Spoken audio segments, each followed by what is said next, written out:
live. It's Empire State of Baseball, Monday, March the 27th, 2023. We're exclusively on Twitch and powered by StreamYard. And this is the old logo, but out with the old and in with the new, I say. It's Empire State of Baseball. We're here live on Monday. We have Tom, we have Joe, and last minute, we have Corey Favaloro. What's up, guys? Here. Perfect timing, Corey. Love it. At the buzzer. I am about 3 minutes overtime of work today. Literally had time to run to the restroom and back. I have not done anything else nor eat, so it'll be a fun call. Well, when we throw up one of these graphics later, they'll give you enough time to use the restroom at some point. Ladies just wait, and gentlemen, for Joe to talk for 7 straight minutes. You'll have plenty of time to go to the bathroom, make an omelet, walk the dog, and come back, and he'll still be going. There we nothing go. like those 8 I'm o'clock feeling omelets. Tom and I are going to disagree a lot today. Oh, yes, you guys are. A lot of debate, and of course, with opening day, and crazy enough to talk that opening day is this Thursday, only a couple of days away. I just feel like yesterday we just saw the last out hit Kyle Tucker's glove in the World Series, and now we're just only a couple of days away here. But for our lineup card for tonight, yes, Joe and Tom are going to be going at it because there's going to be several debates. We're going to get into the predictions of the 2023 season. We're also going to finalize our top 10 rankings list with the outfielders tonight. So that's going to be a lot of fun. I'm sure we are guaranteed at least one New York outfielder in that list, maybe another. We'll find out. But first things first, we're going to start off with our newest segment called The Leadoff. But before we get there, Corey, nice enough for you to join us here. But now, how could our friends that usually view our show tell their friends how to view us on Twitch? Listen, first step, got to download that Twitch app and subscribe to us at Empire State of Baseball. If you want to find the actual link, we now have a link tree available on Instagram and Twitter. That link tree will not only give you the Twitch spot, you'll find us on YouTube. It'll have all of the information you need. So again, download Twitch, visit the link tree as well, subscribe to Empire State of Baseball for all of your ESB needs. Yes, sir. And I love the call out for the link tree. Obviously, there's plenty of ways to follow and listen and hang around for the headlines of what we got going on with Empire State of Baseball. The easiest way, hit that link tree, and you can find every single way to show us some love and support. So I mentioned the leadoff, so let's get into it right off the rip and talk World Baseball Classic. And I know at this point it's a little dated. Japan beat U.S. last Tuesday, so we're about 6 days late on this one, but we hadn't had a show since. A lot of stories come out of the World Baseball Classic, almost a roller coaster of emotions from what happened with poor Edwin Diaz at the end of the Puerto Rico clincher to the amazing finals game and even the semifinals game leading up to Japan's victory over Team USA. Starting with Joe here, what are your thoughts, man? World Baseball Classic 2023, a lot of controversy around it. Did Major League Baseball hit this one out of the park? Yeah, they did. Anytime you have 40% of a country watching a single game, I mean, and that's what they got in Japan multiple times. They even got to the point where I think it was 48, 49% in one of the games. That's an incredible number. I mean, that's 50, 60 million people in that country that watch that. You know, the ratings did well in the United States. It outpaced some playoff games from last year. I think it pulled in about 4.7 at some point in the final game. That's a pretty good number for a March game. And listen, at the end of the day, it was great entertainment. Whether you agree or not with how competitive it was, how meaningful it was, it is meaningful for the players. And that's all we can ask for, is that these players are absolutely invested into this. I think that a lot of times what we have in exhibition games, you look at like the NBA All-Star game, you look at the Pro Bowl, even look at the NHL All-Star game. The pro players do not put in the effort in games that do not count. And basically what you got here is you got the best players in the world at maximum effort. I don't know what makes a better baseball game than great players playing each other as close to the peak as they can get for it being so early in the season. So Major League Baseball hit a home run with this. Yes, there are still problems. The fact that the U.S. left their 10 best pitchers at home is a problem. We got to look for another option, but they built a ton of momentum. Final at bat, Trout versus Ohtani. That was as theatrical as it gets. Even though Trout didn't make contact, we get that. But just the overall atmosphere of that was just as storybooked as you can get. So I think it was a home run for Major League Baseball. I mean, that's the thing, though, for all the talk about the U.S. pitching, they lost the final game 3-2. The pitching, although it felt like it was on the brink of collapse multiple times that game, they did hold together, and it was the offense that didn't come through in the end. I know last episode I was pretty critical of the WBC, and I think it could be better.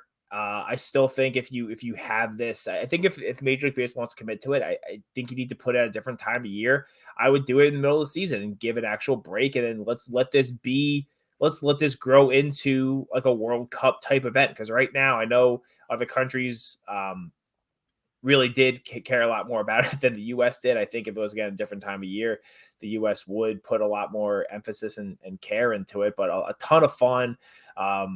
Good for Team Japan. Good for Ohtani. I feel like this is going to just propel him into this season and just be more on fire than he already has been.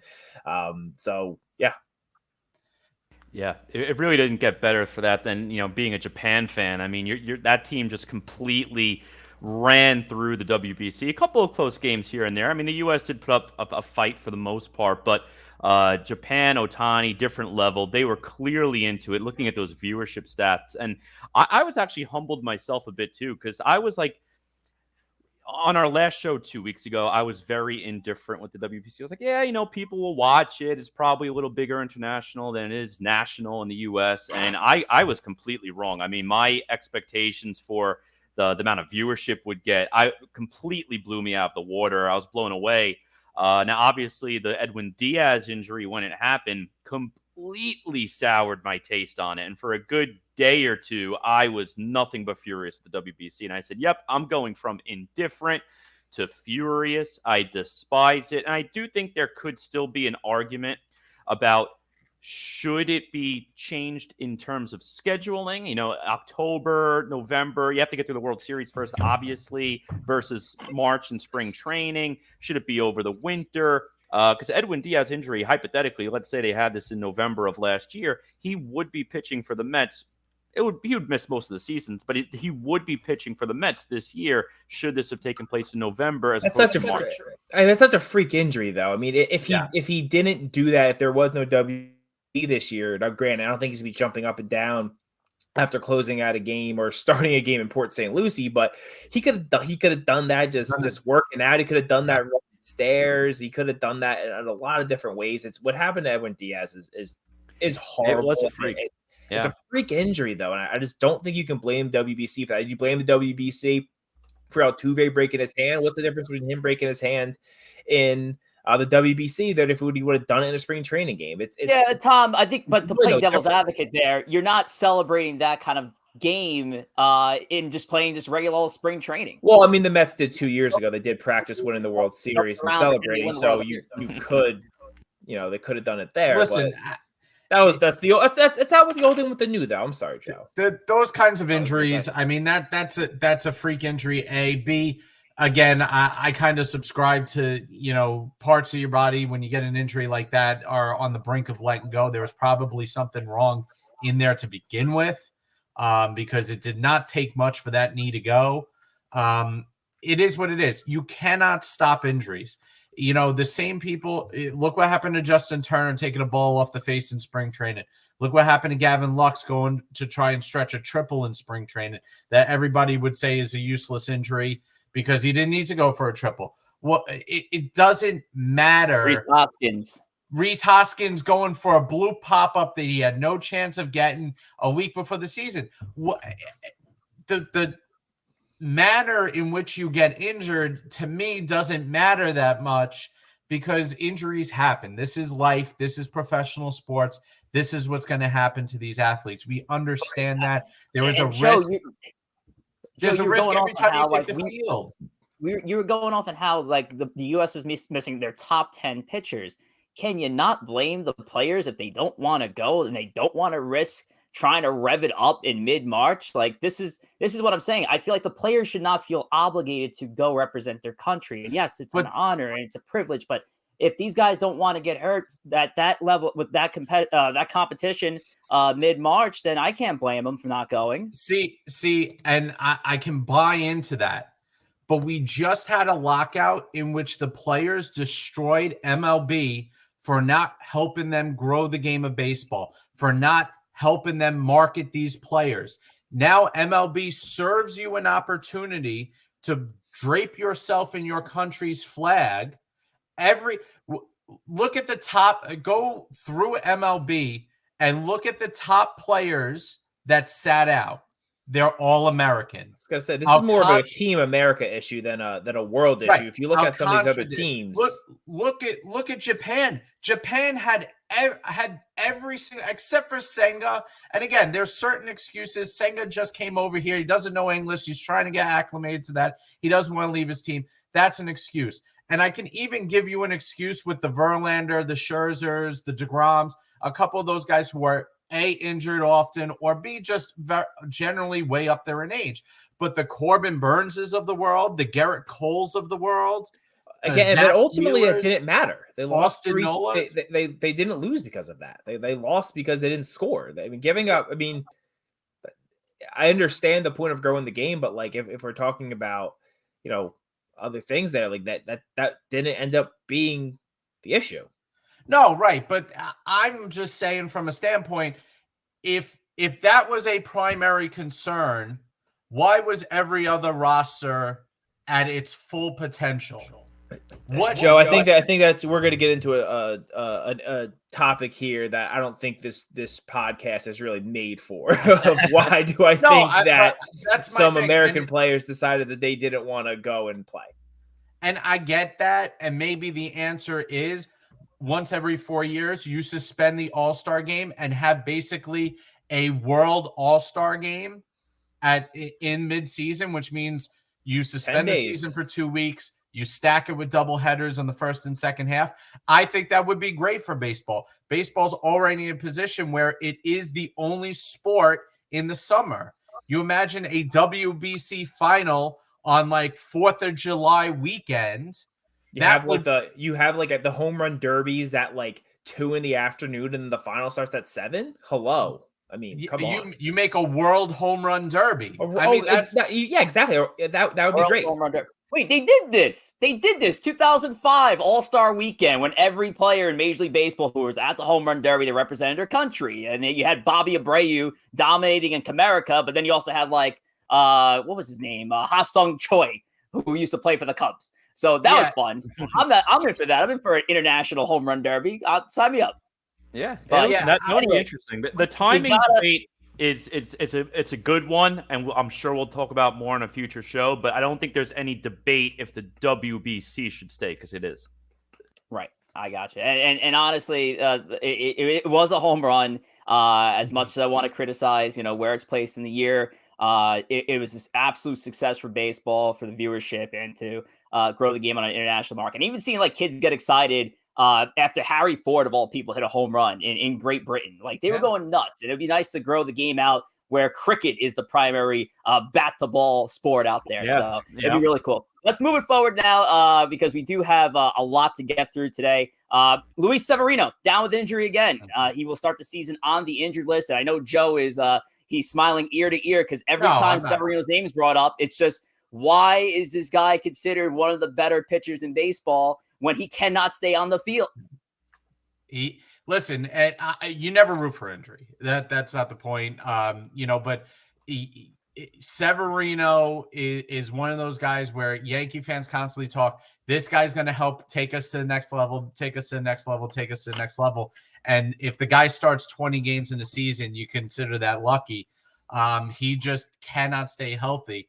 listen, when he's had 2 or 3 month stretches where he's pitched every single day, he's been a good pitcher, but you cannot rely on him for anything. I know we were talking about extension talks for him earlier in the spring. I don't know how you can do it. You can't rely on him at all. And the Yankees right now are in a very delicate spot. The injuries have kind of piled up on them. It looks like Rodon will be back sooner rather than later. 3:30 pitches today.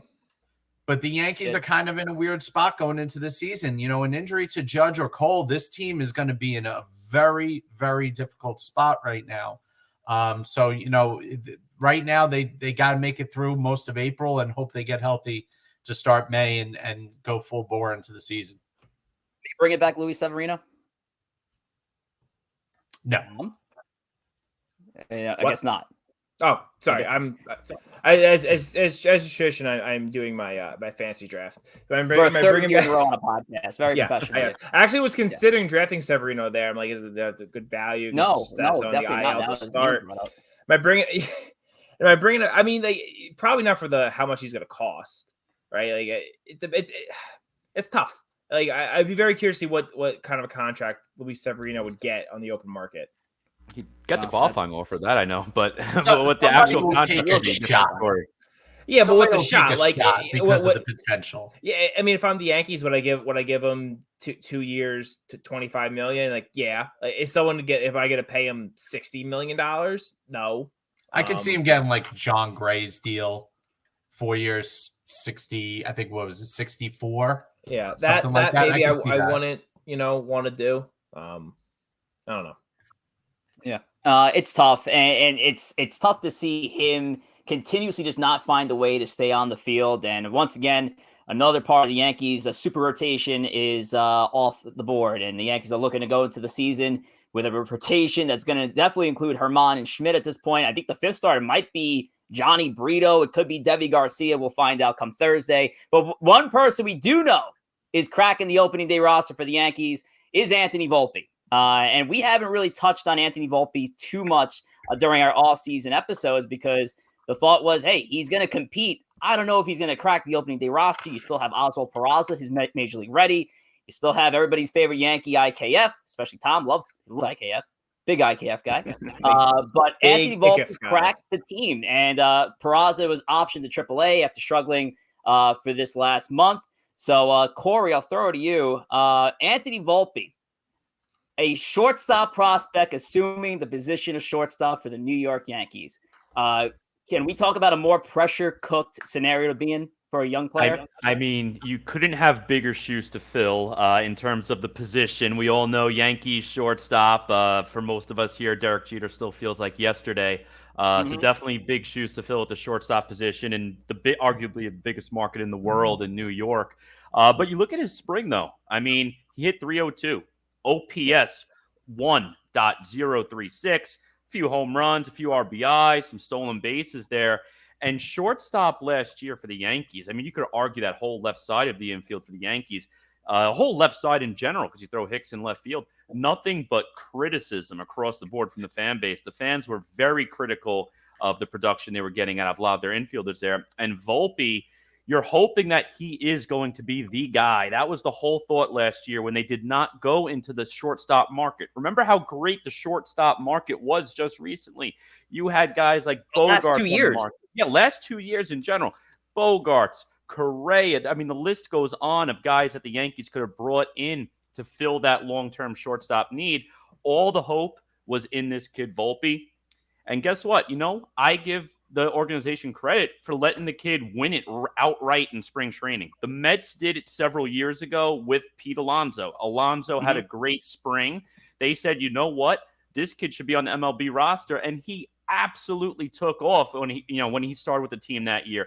I'm actually disappointed in the Mets that they didn't do it this year, especially because a guy like Beatty, a guy like Vientos, unlike Volpe, who's going to be making his major league debut, these guys were on the roster last year, too. I mean, Beatty would have been the primary third baseman the rest of the way if he didn't get hurt. And Beatty just like Volpe. The two of them did everything you could. Actually, if I was to pull the side by side, Beatty probably had better numbers than Volpe. That's not against Volpe. That just goes to show you how great Beatty was this spring. So I give Cashman and Boone the credit for pulling the trigger, going to the young option over the veteran. It's hard to believe IKF's a veteran, but I guess he is. He's the incumbent, nonetheless. I give the team a ton of credit for going with Volpe. Ton of pressure for the kid, but I actually think he's going to step up to the plate. I think he'll deliver. I'm not saying he's going to be an MVP. I'm not saying he's going to be Rookie of the Year, but I do think you're going to have more production out of shortstop this year. Some of us might say he's going to be Rookie of the Year. Some of us might say that, but we'll get to that later. Yeah, it was honestly, it's a move I didn't expect as a Yankee fan. The Yankees don't do this. Like they don't bring up the young guy. They usually let him sit and kind of die on the vine in AAA, and then they bring him up when he's 23 and 24, and it just doesn't tend to work out. So I'm so excited to see him up there. I know they said he's gonna be batting ninth to start it off.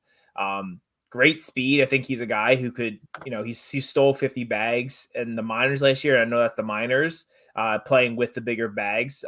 But still, he should, as long as he gets on base, he's going to be stealing a lot of bags for us, playing good defense. The Yankees, they still have moves to make. The log jam up in the infield is real. And it seems like they're just going to let it play itself out, which is a little disappointing that they aren't just going to, get rid of an IKF or get rid of a Donaldson to have Peraza here. But I guess that's just where we're at this point. Yeah, and with that logjam, Tom, I mean, Peraza had options, so it was the easier move to pull. They do have a couple of players they still have to place in their 60-day IL, so selecting a contract to Volpe isn't hard. You also have players that are out of options that might not crack the team. So the roster spots are there, but yes, there's still a logjam in the infield. You might see the Yankees try to get by with Stanton playing right field a little more to free up DH for one of those infielders like Donaldson or Rizzo, even LeMay, who's trying to still work his way back. They're going to find ways to be creative, and that's obviously what went to the decision, because if they couldn't figure it out and Volpe was just going to be a bench player, then no, Volpe was going to start in AAA this year. They are having every intention that Volpe is going to be in the lineup every day. And he couldn't be more groomed for the position. He couldn't be more groomed for the position, Tom. The way they let him off every other day, it seemed like if he wasn't playing, it was LeMahieu. The way they interviewed him on Yes, it was as if he was already on the team. This was weeks in the making. I mean, listen, he's everything. Exacerbated. He's everything that I was just saying. He's everything the Yankees could want. He's the top shortstop prospect. He was born in Jersey and actually raised in Jersey. Sound familiar? Like he seems very polished. Like the Yankees view him as the next Jeter. Will he be? Mm-hmm. No, because that's putting an unrealistic expectation on someone.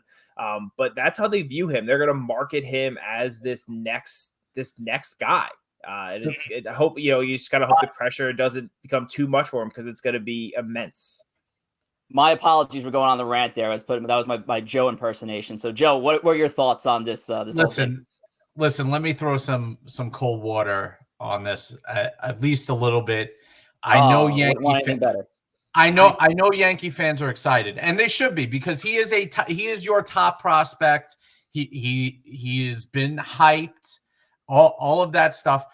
But the pressure that is on this kid to come into a contending team right now is insane.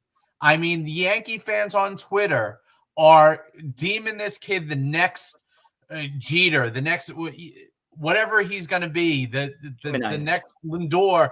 Tom was texting me the other day, he's going to be the best shortstop in New York by the end of the year. Of course, I think could be. A little satire, but still. I don't know. You don't know he's not going to be the best shortstop. The Mets could trade Lindor. You don't know. All right. Free up some space. The problem with the Yankees right now is that they don't have a number 2 to Stanton. And I feel that the fans' expectation is that Volpe is going to be the second best offensive player on this team. That's a mistake and a ton of pressure to put on this kid. I hope they give him time. I hope they don't quick swap him if he's struggling with Peraza. I hope they do what they say they're going to do and develop him. Torres's day is clearly numbered. We know that Torres is out after this season, whether it's via trade or I don't think they would non-tender him because somebody's going to take him. But the idea is to have Peraza and Volpe up the middle for the future in some way, shape, or form. But the Yankees offense and the problem that Volpe is coming into is Volpe is kind of being expected to be what Torres has actually failed to be, and is to be that Robin to Batman in terms of Judge and somebody offensively to pair with him. The Yankees offense has failed simply for the fact that Torres is not the hitter they expected. Torres was supposed to be Volpe and next Torres guy. Volpe and Torres aren't expected to be the same player, though. Volpe is the and guy let's be real. Torres hitting 38 home runs drilled that expectation that he was a home run hitting middle infielder in a year where the ball was juiced. He's no longer that. He's an average hitter. He wasn't supposed to be that. Yeah. There was a lot of expectations coming up for Torres. I think you guys remember, you guys expected him to be a 330 home run hitter, and he's not that. He's barely a 300 OBP guy.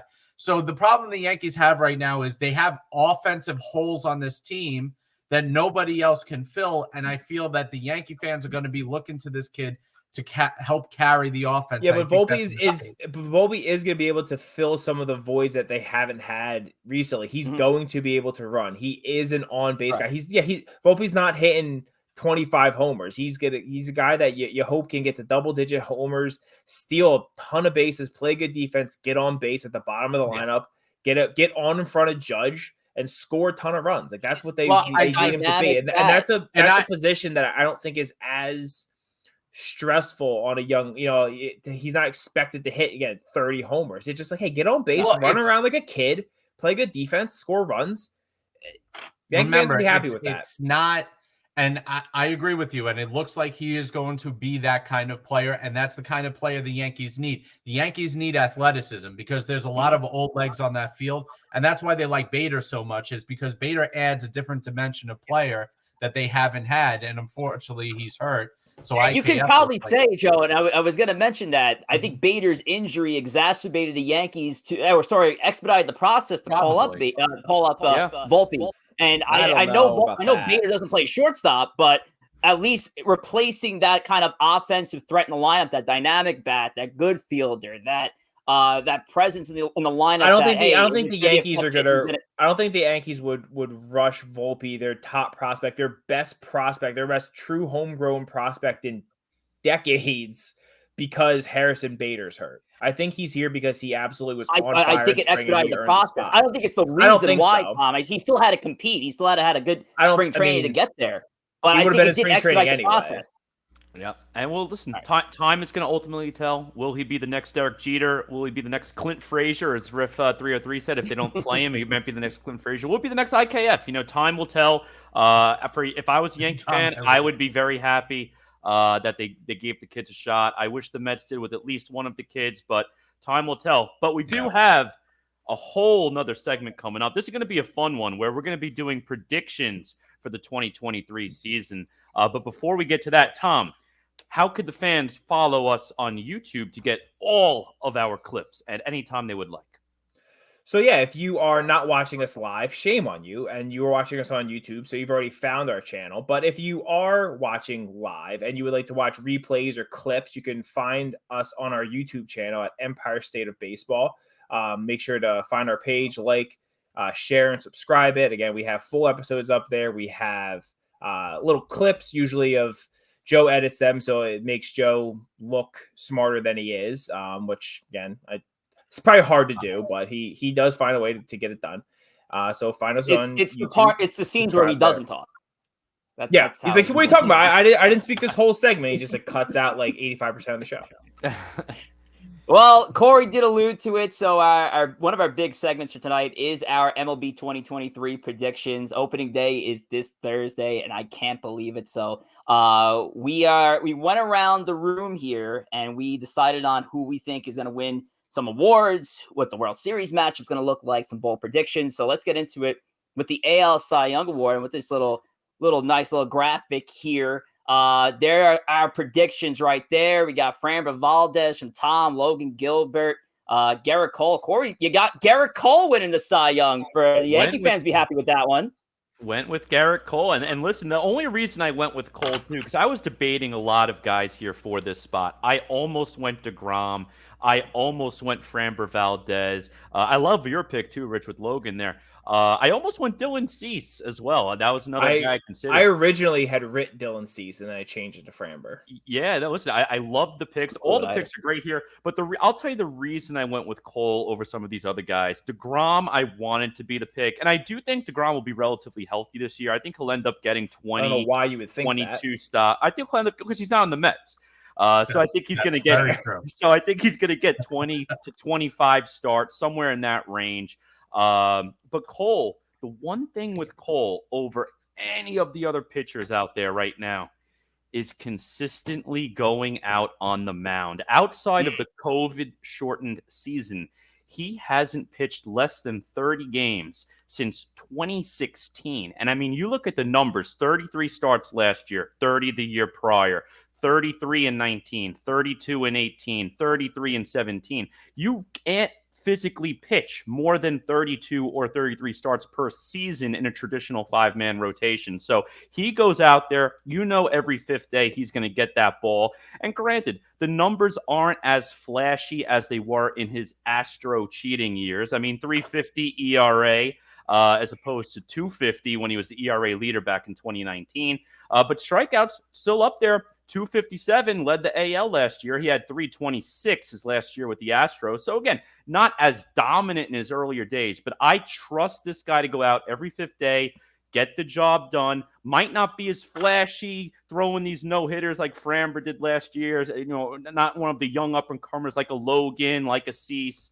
Maybe DeGrom definitely has better stuff when he's healthy, but I'm going to go with the guy who's going to go out there every fifth day in Cole.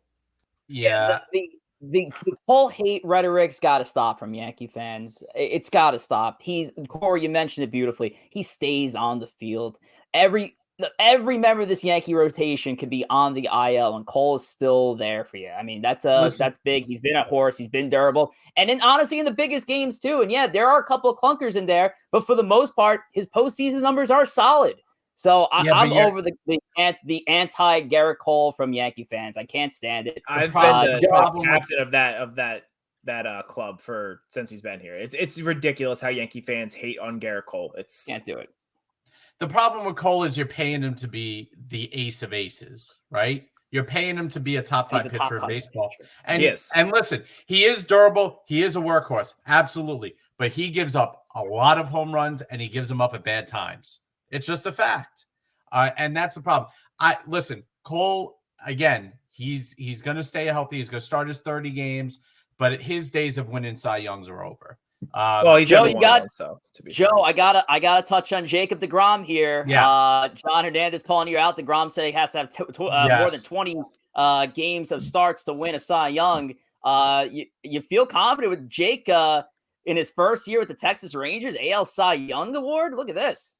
Yeah, the problem I have with deGrom when I make these arrangements is deGrom, if deGrom is healthy, and that's always the if, he runs away with these awards. It's not going to be a close debate if he's Jacob deGrom. And listen, he signed a 5-year deal. He is going to have 2 or 3 of those years where he is relatively healthy. And why would you think that? He has been relatively healthy in like half a decade. That's not quite true, but he finished second in the Cy Young in 2020, but that's not the point. Anyway, NL Cy Young. So here we go. We got all different kinds of predictions here. I'm sticking with Sandy. I was a little thrown off that no one wanted to go with the repeat Cy Young Award winner. Alcantara was so dominant in 2022. I think he's going to keep that going. Corey Faz also speaking Julio Urias' praises, but Joe with the Zach Gallen pick after having an unbelievable second half. Why Zach Gallen here, Joe? Yeah, I think people don't understand or don't realize how good Gallen is. Part of it's Arizona, part of it's the division and being overshadowed by Kershaw, Urias, and Bueller. But I love this guy, Gallen. He's got great stuff. He's played on awful teams. Arizona's up and coming. I can see Gallen rolling off a really, really good year, 2.3, 2.4 ERA, and getting himself a Cy Young nod. I think the Diamondbacks are going to surprise a lot of people, and I think that could kind of be one of those linchpins in their season. He is a legitimate number one pitcher. He will, when he matches up, you could put him against Burns, Alcantara. You could feel good about him starting a game one in a playoff series if he was your starter. So I think he can surprise a lot of people. Zach Gallen, what a pick there. Tom, going with Corbin Burns, one of the more consistent pitchers over the National League. So not really taking a chance there. Corbin Burns also linked in possible trade rumors. Could Burns win the National League Cy Young with a different team by the end of the year? I guess that could be possible. Go in the AL Cy Young. Who knows? He could. Yeah, I don't know. The NL, where I was kind of like struggling with both the AL and the NL Cy Young picks is, in both leagues the coasts are good and the Central is trash. So I didn't take Cease because I figured, the writers might be just tired of giving awards to pitchers out of the Central, like where like a Bieber and Kluber have won in the past, and the Central and AL is terrible. And the NL Central is also pretty bad. But I just think that Corbin Burns has the chance to put up big numbers. And really, if the Brewers can win that division convincingly, I think Corbin Burns would have a really good chance of winning the Cy Young. Again, it's not really stepping out into a branch, though. Couple dark horses in the chat here. Core Ryan goes Spencer Strider, John Hernandez, Logan Webb, and even Aaron Nola could get a look here. John also mentioned Shohei Ohtani, dark horse for the American League Cy Young Award. But Corey Favs, I know you have Shohei Ohtani pegged to win a different award this year. Yeah, that's for sure. I have Shohei Ohtani winning the AL MVP this season. And now there's an interesting question because I almost went another direction here. And that direction is, will Shohei be in the AL all season? We're going to have a few bold predictions a little later on, and I'm going to hold off on that for right now. But if that bold prediction holds true, Shohei Ohtani will qualify for an AL MVP because he will be there all season long. So I'm going to roll with Shohei. Listen, this guy just was the MVP of the WBC. This guy is right now, whether you like it or not, he is the face of baseball, both in the U.S. and internationally. He is Mr. Baseball at this exact moment, more than Trout, more than Judge, more than anybody. He's going to continue that momentum into the 2023 season. Yeah, and I'm actually with you there, too. I think Ohtani's just going to keep this thing going from the WBC. He's going to be unbelievable off the stretch. I got him winning his second AL MVP as well. Joe, I guess when it comes to Julio Rodriguez, no such thing as a sophomore slump, right into AL MVP status here. Joe, Julio Rodriguez. As crazy as it sounds, I think Julio can have a 40-40 season. And with the new rules and the new bases, if he continues to develop like he should, 50-50 isn't even out of the question for him. I think he's that special of a talent. I also had Jose Ramirez as a runner-up in this as well. I think he's going to carry the Guardians to a division title. My problem with the two Angels players is, one, they're going to knock each other off a little bit, and two, the Angels suck. So I think we're kind of at the point. I think Trout, unless Trout has something insane of a season, we'll get to that later. That Trout's kind of at the point where they're going to look to not give him an MVP. And Ohtani, listen, Ohtani does a little bit of everything. He's going to be in the MVP conversation every year. But, I think it takes special Joe says Ohtani does a little bit of everything. He does a little bit. He just a couple homers. He strikes out a couple guys. He just a little bit of everything. Nothing. Yeah, but your team also has to be good, and that's the problem with the Angels. Oh, the writers have proven that that's not always the case. I wish it was more of the case. I think for Julio Rodriguez's case, the Mariners would need to make the playoffs to really get some some votes. Well, in that division, and that's the thing, the Tough division. Astros are beat up for this first month. I love that Mariners team. I think they're right on the tail of the Astros. Even though they lost that series, they played every single game down to the wire. I think the Mariners are ready for big things in baseball in the next few years, and he is going to be the primary driving force of it. Now, Tom, you picked Mike Trout. Sorry, I know you have Mike Trout picked, but I'm sure we have. We're going to talk about Mike Trout a little bit later. Going with a former multi-time MVP, but for your NL MVP pick, as along with a couple other your co-hosts here, you went with someone who's never won the award but finished as the runner-up in the National League. You have Manny Machado. I did, and honestly, and Joe and Corey won't believe this. I originally was going to say Alonso. I really was. No, I don't. I do, because I think that if the Mets win the division and he has a monster year, I think he'd have a chance. But neither here nor there. I went with Machado because I think the Padres. I think this could be their year where they really break through, and Machado is the best. I'll just say, Soto's there too. Damn, they're a loaded lineup. I think he's they're scary. I think he's gonna be the one leading them. I think he's the leader of that team. I think it's seen that way, and I think to win MVP, that does factor in some way. I don't know how the writers can quantify it, but you kind of want a guy who's like the face of the team, who's like a bit of the rah-rah guy out there. I think that can factor in, and I think Machado can be that for the Padres. I think the Padres can win the NL West, and if they do, and if they are truly one of the best teams in the NL, I think Machado is MVP. Yeah, no, Machado had a great year last year, and I remember should have been MVP last year. Yeah, he should have been MVP last year, and actually, if you remember last year, he rolled over his ankle, and he actually got very lucky. He only missed like 1 or 2 weeks worth of the season, because at the time, people thought that could have been a season-ending injury. But at the time he got hurt, he arguably had the best numbers in the National League, and people are like, wow, this guy, I think he was hitting like 340. He was hitting something crazy at the time, like 330, 340 at the time he got hurt. But he still ended up having a great season, Manny Machado. I mean, all-star for 2 years in a row. I mean, he's all-star 6 times in his career. But he's another guy. He's going to give you good defense at third base. He's going to be in the all-star game, most likely. 32 home runs last year, 102 RBIs. In that loaded lineup, I think he's going to be listen, at first I was shocked that there was 3 of us who picked him to win the MVP, but let me tell you something. The more I think about it, the less I'm shocked, because it just goes to show he's a solid player and a solid lineup. I wouldn't be shocked if that RBI count goes from 102, 106, 107 the last few full seasons all the way up to 125 if he stays healthy.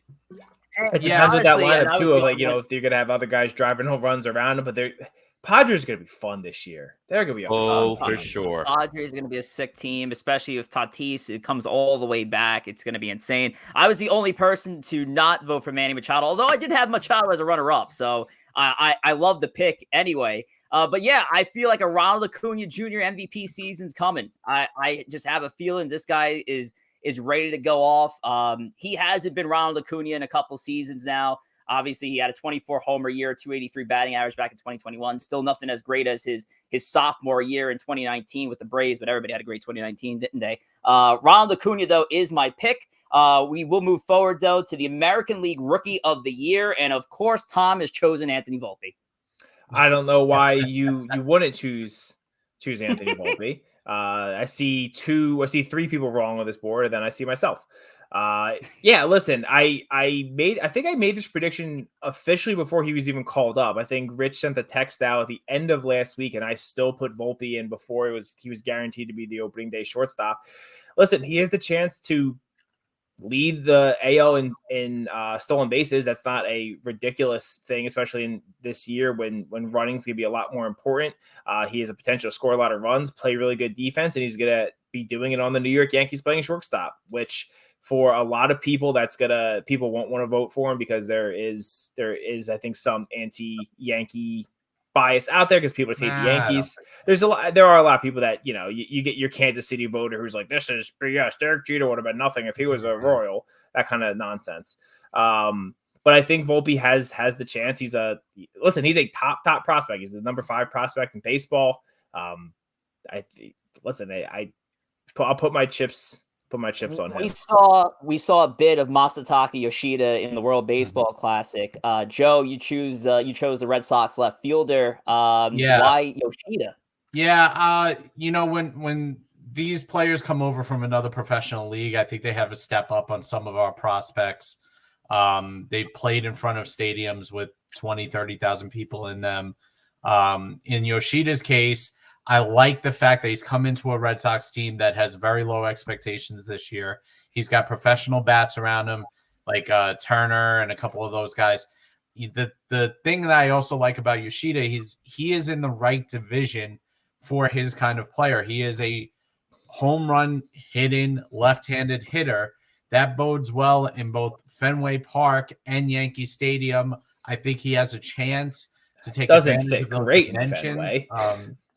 So listen, it's always a loaded deck, and MLB has kind of a problem when Japanese stars come over because they do have a distinct advantage when it comes to Rookie of the Year. I mean, we saw it with Ichiro. Ichiro was a professional hitter. He won Rookie of the Year at the age of 28 or whatever it was. So I think we'll see something to this effect. It's funny sometimes when like the writers care about that, and other times they don't care about that. I know Matsui didn't win Rookie of the Year, and that's weird, but whatever. Hunter Brown, a .89 ERA through just a few starts in the pros last season. Corey and I chose Hunter Brown. Corey, the biggest comparison that Brown gets is to his former teammate, Justin Verlander. I think if you get a little JV and Hunter Brown, you're getting an AL Rookie of the Year. Oh, definitely. Without a shot. And if you're getting anything like Justin Verlander yesterday, you might be in that Cy Young conversation that we had earlier, too. But listen, time will tell. But me and Rich, both of us are Hunter Brown this year.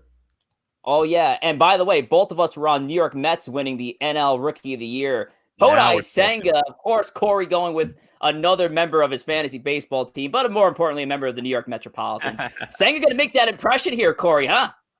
Listen, Senga, to me, one thing you think about when you think of the rookie class is, are these guys going to live up to the expectations? And sure, it applies to both veterans and rookies. Are they going to live up to the expectation? But what you're getting here in Kodai Senga, you are getting a guy right in the middle of his prime. He is 30 years old. He's pitched a lot of big games out there in Japan.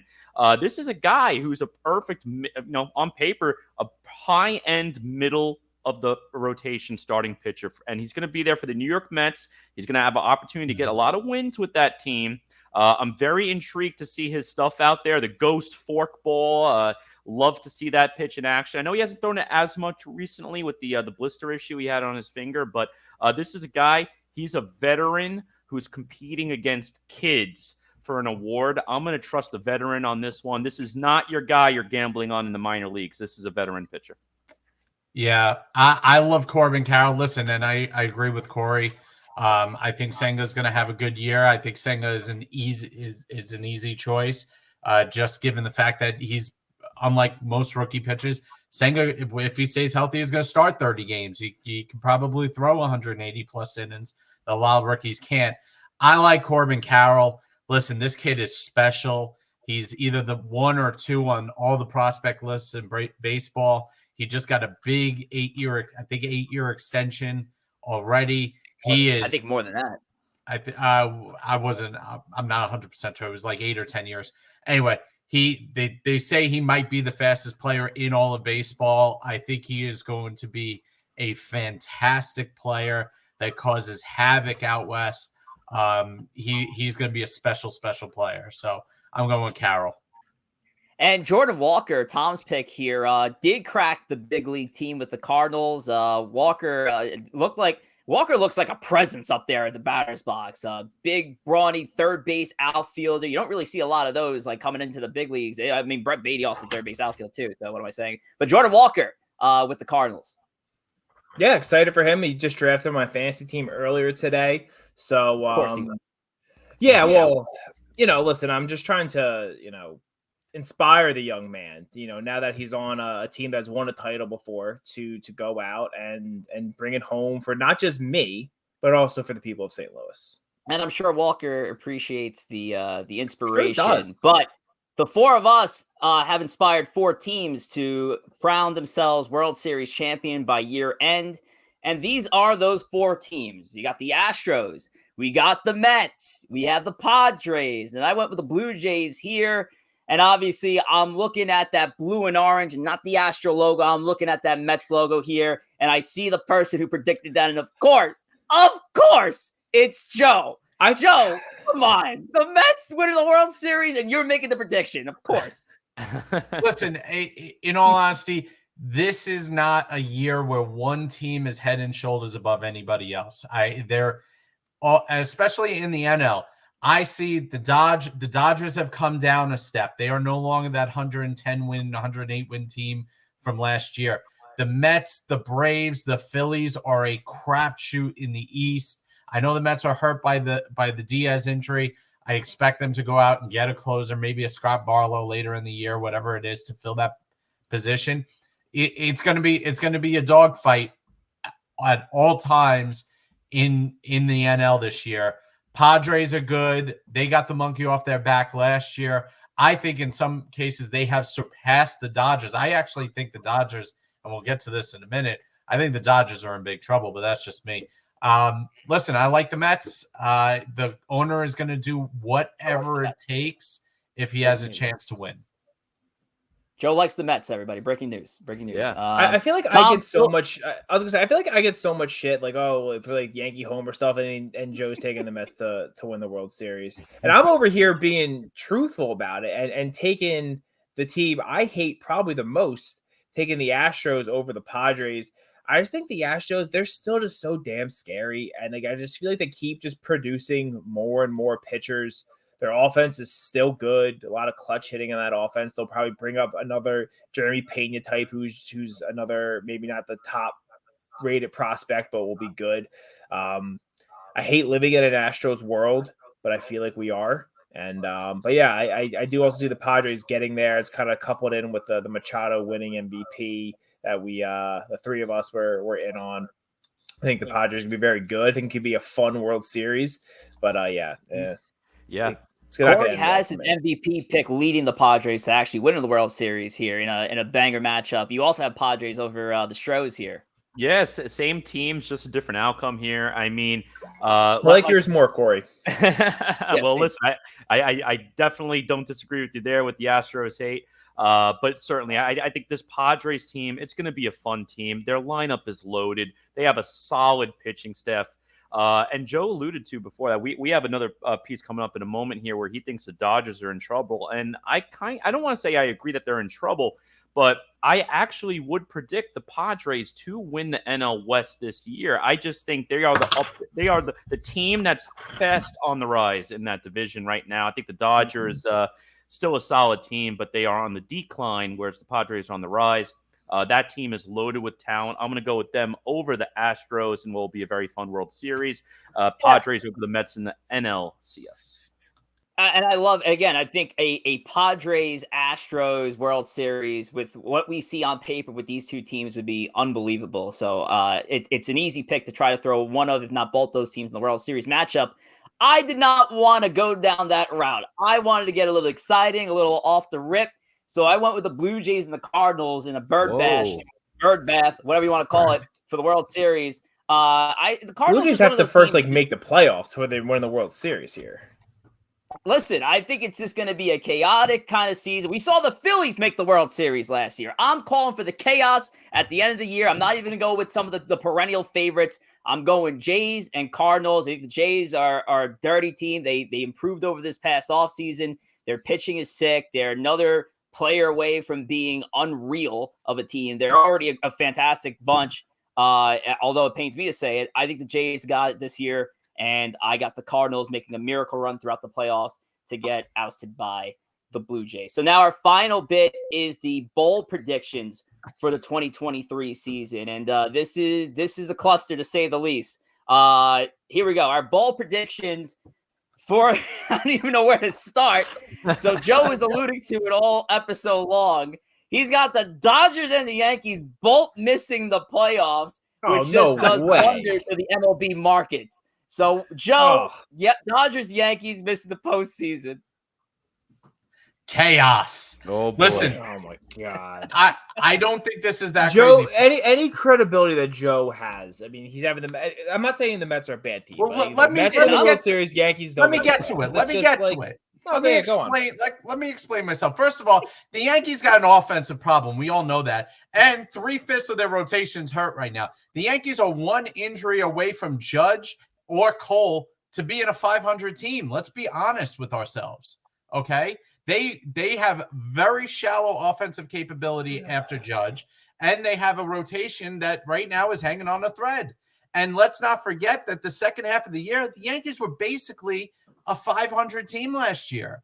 If they didn't get off to the hot start that they got off to at the beginning of the year, they would have been in trouble come September.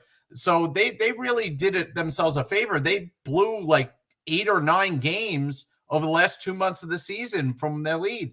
So the Yankees to me are in a fragile place.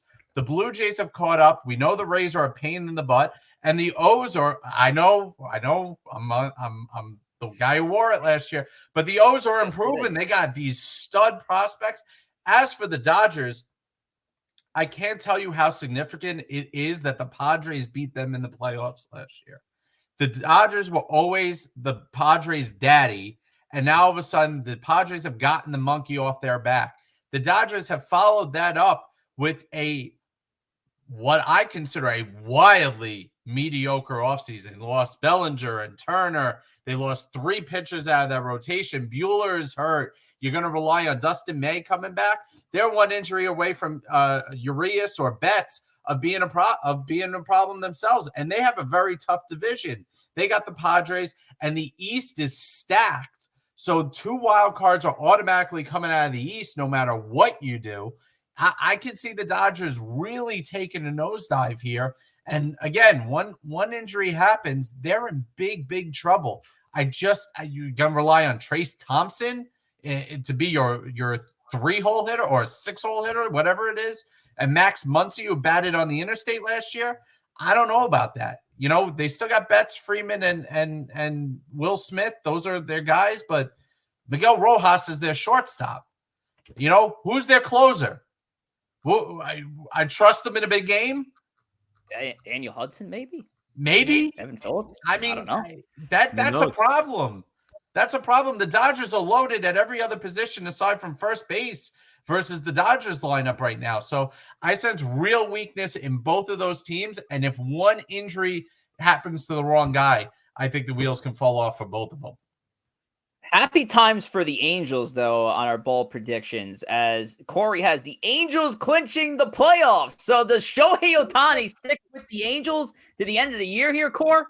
And in this case, the Shohei show lives on. In the short term, the Angels are pumped. They're making the playoffs. Ohtani's first playoff appearance, and the franchise will continue to be doomed after he leaves in free agency this coming offseason. But you cannot trade the best player in baseball if your team is fighting actively for a playoff spot. And this is a team, granted, Shohei Ohtani was a rookie in 2018. This Angels team, forget about making the playoffs. They haven't been over 500 since 2018. And that year, they finished 80-82. They haven't even sniffed 80 wins again since that season. And they have arguably the best 2 players in the AL in Trout and Shohei Ohtani.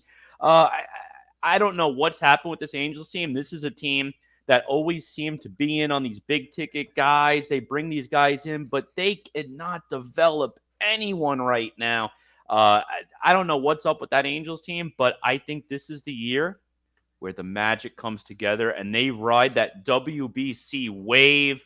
There's going to be Angels in the outfield, all the sayings that you could say. Angels will make the playoffs as a wild card team. They will not advance too far, though, but it'll be the first one under Ohtani's belt. 3 teams coming out of the AL West in the playoffs. That is a bold take. And obviously, Corey, you got Ohtani leading the Angels to that. Now, Tom, I don't know if you had the Angels going to the postseason, but you do have Mike Trout doing some big things this year. So originally, my prediction was Trout chases Judge, and Angels make the playoffs. So I was kind of right there with Corey. I think Trout and Ohtani really just drag the dying corpse of the Angels into the playoffs. If you look at Mike Trout's numbers last year, if you look at Mike Trout's numbers end of year, they're really silly. But last year he only played 120 games and he hit 40 homers. So you give it now again, another guy who has a ton of issues staying healthy, but if he's a guy that can stay healthy, yeah, I think he can make a run at it. I don't know if he's going to get there. Hitting 63 home runs is very difficult, but I could see him getting into the high 50s, and it becomes, we're watching and we have the break-ins for the at-bat to see if he gets there. I'm not going to go all the way to say he's going to do it, but I think he's going to get it. He's going to get close to 60, if not, and it's going to be a lot of fun out there in LA. That's wild. And we'll see what Trout can do. And hopefully at the least he just stays healthy. To echo Joe's sentiment on the Dodgers missing the playoffs, I actually do agree with Joe. I think the Dodgers will miss the playoffs this year too, because I think they need to make way for a new team to step into the playoffs. I got the Arizona Diamondbacks clinching a wild card spot, the 8th spot, or whatever the last spot is, to make it to the National League part of the playoffs. The Diamondbacks have a young core. They have Joe's NL Cy Young Award winner. They have Joe's NL Rookie of the Year Award winner. Joe, I can't believe you didn't even pick the Diamondbacks to go to the playoffs here at this point. Come on, man. You have so much Joe in your team, you have some issues. Listen, I think they're going to be 84, 85 win team. I think in a lot of years that's enough. But you have 3 90 win teams in the NL East alone. And that's going to be hard for them to catch. I think they're going to be similar to where and Seattle obviously made the playoffs last year, but I think they're kind of running in that Seattle line where they have these young kids coming up. They're going to carry this team and shape this team. But I think that division has to come back to them a little bit in the next few years. And I think part of that is maybe Soto leaves next year from the Padres. They kind of weaken, and that's more of a dogfight. But for now, I think that there's a clear step above with those two teams for the Diamondbacks to get there. Yeah. And I think they're a veteran piece or two away from really making a big impact. Yeah. I mean, they're reliant on a lot of their young players, which is fantastic. I think a couple role players in that mix, and you're looking at a playoffs team within the next couple of years in Arizona. All righty, so that is it for our predictions. We still have some show left, and it's 9:02 on the East Coast. So thanks for sticking with us. Tom, right? No. Joe, no. Best way to follow us on social media. Oh God, we still have can follow Empire State of Baseball on Instagram at ESB Podcast. You can follow Corey at G Gory, myself at JR Pugs, Rich at Rich J Rivera, and Tom at 2Spill on Twitter. All on Twitter as well. Instagram, Twitter. We had a great Twitter week. We had about 40 new followers in the last week or so, which is great for us, building some momentum. Thank you all. Listen, get on there, see our tweets, engage in the conversation with us. We always like talking to everybody, and hopefully we gain more and more individuals having conversations with us on a daily basis. All righty, so let's fly through our last bit here. We have our top 10 rankings, which you guys have been waiting on all month long. We've been doing our top 10 rankings for each position, and we're finishing it up with the outfield. So kicking us off, Joe, who are our first 3 outfielders on our top 10 rankings list? Let's fill it out. Yeah, so at number 10, we have the Mets center fielder Brandon Nimmo, who earned himself a massive 8-year extension this year, has really earned it, has improved his defense in center field tremendously, and is an on-base machine. He earns the number 10 spot. Tom is not happy with this. Neither am I. Brandon Nimmo is a fine player. He is a very good player. He is a winning ball player. He really is. Brandon Nimmo is not anywhere near a top 10 outfielder in all of baseball. We're going to get to some of the guys who aren't on this list, but guys like Cedric Mullins, guys like I'm trying to think who else would have been. I think Nimmo's better than Luis Roberts. He's Luis Roberts. Do we have Michael Harris on this list? I don't remember. Michael Harris is not on the list. Michael Harris. Rosa Rain. It's honestly just like it's criminal and it's embarrassing. It's And not it really just criminal. it makes us like such a fraudulent podcast that my He name was has paid to be on a like list. the 7th highest paid outfielder in baseball right now. I mean, I don't know what that has anything to do with being the best player. I will say, I know just a He's not the across, best. He's across the fan base, even there's a lot of people who underappreciate Nimmo. And I will tell you what, if he wasn't on this team this coming season, we would have a lot of issues because Brandon Nimmo plays center field. I wish Brendan Nimmo was a Yankee. I love him, but he's not a top 10 player. Great player. Now, what stat, if you had to pick one stat, whether you like it or not, what's one stat that you would say defines whether or not a player is great? If you had to pick one. Their players what? A great player. Great overall hitter, let's say. One stat. Well, I'm going to throw one out at you. I'm going to say On-base WAR. percentage. I'm going to Oh, well, yeah, listen, I mean, on base percentage. You I mean, know OPS. Nimmo's right well, up on there. base percentage is like the OPS, 4th highest player in Yep. the league. Correct. OPS is what I think most people Correct. would rank as Yeah. the most important something Yeah. you want as of an impact great player. You would say OPS. Yeah, and listen, I love the OPS stat, but I'm going to throw a stat. And again, I probably prefer OPS over WAR myself, but a lot of people live and die by WAR. If you want to hear some of these outfield wars, Brandon Nimmo, forget about center field. He is the 5th ranked outfielder in terms of WAR in Major League Baseball. If you want to look at qualifying center fielders, and I'm going off of Fangraphs right now, qualifying center fielders. Judge made that list because he played enough center field last year, but I don't think any of us think Judge is a center fielder. He's a corner outfielder. Brandon Nimmo, if you exclude Judge, who was far and away the best WAR hitter last year, is the 1st ranked center fielder in baseball, the hardest of the 3 outfield positions. And even looking at his fielding, he was a top 10 Well, that's why his WAR is last so year as high. well. I mean, yeah, but you have to think. Yeah, you have to understand. Not that you don't, but just in general, that WAR it does encompass everything, and it doesn't weigh things. I don't think as well as it can. It does put a lot of emphasis on base running and defense, which are really, really important things. And I'm not trying to say the only thing that matters is hitting home runs. But speaking of WAR, IKF had a 3 WAR season last year, and IKF is an absolute embarrassment of a baseball player. So if we're using WAR. God, he's a useful. No, yeah, but like WAR, I like WAR, but as a good, like when you overall you look at a player, but Listen, he's not a top 10 player. Who are the first guys off this list? Cedric Mullins. Nimmo's better than Mullins. Dude, Michael Harris has been in the league 1 year. We're not 100% sure. Starling Marte. So like, I think Marte Nimmo's had an injury concern right now. I think Nimmo's a better player than Marte. You said Luis Robert, another guy who got to play more than 80 games in a season. So I mean, when you get outside the top 10, it's not a long list of guys that are there. So I think Nimmo's earned it. He got paid like he earned it, and the Mets obviously think so. Number 9, we'll move on, much to his just chagrin. Bryce Harper's number 9. Listen, I think Harper should be a lot higher on this list. I think an injury has to do with where he is on this list. He is. I think he is a top 5 outfielder in baseball any given year. I think the fact that he's not going to play the outfield, he's not going to play outfield this year. Yeah, you can't be I didn't rank him solely because he's might not play outfield this year. That's the biggest thing with him right now. We all know that he is a top 10 outfielder. Yeah, but for the 2023 season, he might not play outfield.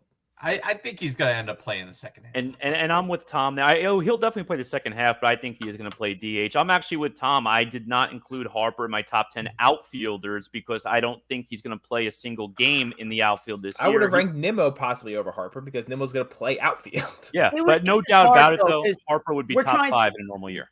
We're trying to encompass a couple, a year or so behind, but also entering the 2023 season. If Harper's healthy, I'm with Joe. Harper is a top 3, top 5 outfielder, but he's not healthy. He's not starting the year. It's not even like an injury. It's not even like an injury concern, like a DeGrom thing. It's like he is not healthy. He will not play outfield for half the season. He might not play outfield at all. So we move on though, Joe. Our last bit here. Last one is the up-and-coming breakout star for the Astros and Kyle Tucker, who has speed, surprising power, kind of guy that doesn't use batting gloves and takes a piss on his hands in the morning to make sure he can grip the bat. So Kyle Tucker is the number 8 spot. one of those good upcoming players there who's going to be around for a long, long time. Who's our next three?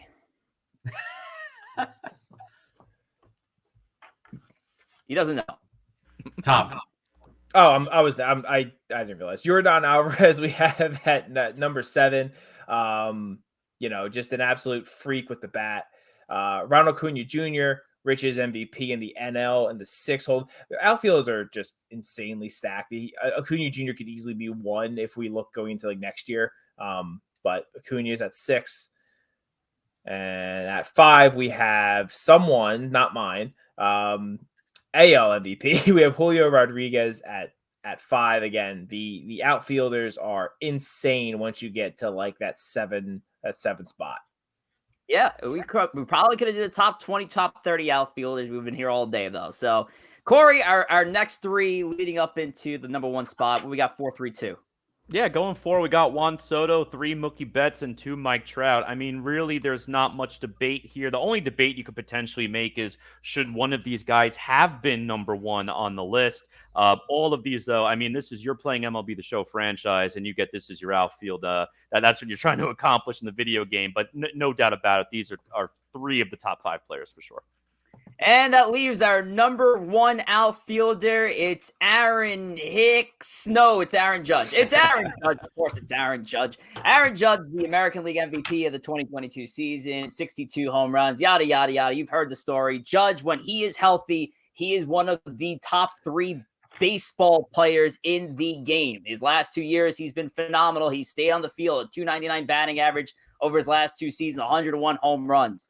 Aaron Judge is our number 1 outfielder for our rankings, and that will conclude our ESB rankings for 2023. And it is way past 9, and we finally got through the crux of this program. So thanks for sticking along with us. But before we end our show, just to give you a little preview of next week's big episode, number 40. I can't believe we're up to 40 episodes already. But more importantly, our season 2 premiere, which is going to feature a very special guest appearance from Homer Bush, former Yankee, 1998 World Series champion, and current manager of the Staten Island Ferry Hawks. We're very excited to have him on and talk Ferry Hawks baseball, ALPB baseball, especially, people know that I work with the Somerset Patriots, and before they were the AA affiliate with the Yankees, they were an Atlantic League professional baseball team, actually a 6-time champion. So it's going to be fun to see what the Ferry Hawks are able to do this year with Homer Bush at the helm in the ALPB. So we'll talk Atlantic League professional baseball with Homer Bush and many more. And we're excited to have him on, and he will be with us next week, April the 3rd on a Monday. And we'll see you guys there as well. Our season 2 premiere, the 2023 season gets kicked off this Thursday. Unbelievable enough that this time has just flown by and opening day is right here. And let's take time to say some thank yous here. So Tom, kick it off, pal. I'm thankful that this episode is over. It has gone on way too long, and I'm thankful for that. Sorry, Thomas. I know you have so much other things to get done here, especially draft your mid-fantasy baseball team. All right, Joe. I'm thankful the baseball is back on Thursday. I am going to sit back with a beer, watch opening day. It's one of the best sports days in all of sports. There's nothing like opening day that encapsulates what makes baseball so great. And I'll tell you what, I echo Joe's statement. Can't wait for Thursday. I'm also pumped that Miami has a roof, so I don't have to worry about missing the game Thursday. I know it's going to be on TV. So thank you, Miami. Thank you, baseball. Thank you, calendar, for turning to March 30th. And the weather's looking good for Thursday's Yankees home opening day at the Bronx. So no need for the retractable roof or dome conversation there, Joseph. But the Yankees get started against the Giants, and baseball as a whole gets started on Thursday. We're excited to get season 2 kicked off next week. It was fun doing these all-season episodes, but it's time to turn in for the regular season. We'll see you guys next Monday, April the 3rd at 8 p.m. Eastern Time right here on Twitch. Take care.